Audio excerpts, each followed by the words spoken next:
செந்துறை அருகே சிறுகடம்பூர் கிராமத்தில் அருள்மிகு கொன்னடி கருப்பசாமி கோவில் அஷ்டபந்தன மகா கும்பாபிஷேகம் நடைபெற்றது.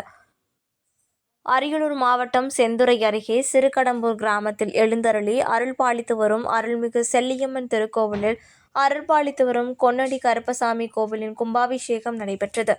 புனித நீரான கங்கை தீர்த்தம், காவேரி தீர்த்தம், கும்பகோணம் மகாமக குளத்தின் தீர்த்தம், ராமேஸ்வரம் கோட்டி தீர்த்தம், காவேரி கொள்ளிடம் ஆகிய புனித நதிகள் உள்ளிட்ட புனித நீர்களை பூஜை செய்து பஞ்சாக்னி குண்டங்கள், வேதம் வளர்ப்பு, சிவாச்சாரியர்கள் வேத மந்திரங்கள் ஓத மங்கள வாத்தியங்கள் நடைபெற்றது.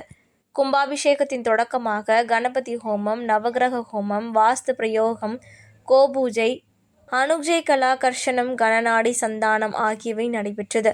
அதனைத் தொடர்ந்து முதல் கால வேள்வி பூஜைகள் தொடங்கப்பட்டு மகா பூர்ணஹீதி யாத்ரா தானம் நடைபெற்றது. தொடர்ச்சியாக 4 கால யாகசாலை பூஜைகள் நடைபெற்றன.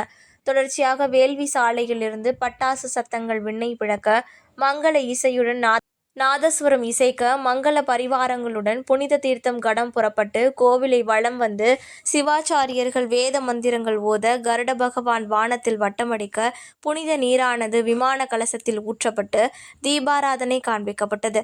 அப்போது பக்தர்கள் பக்தி கோஷங்களை எழுப்பி பரவச நிலையை அடைந்தனர்.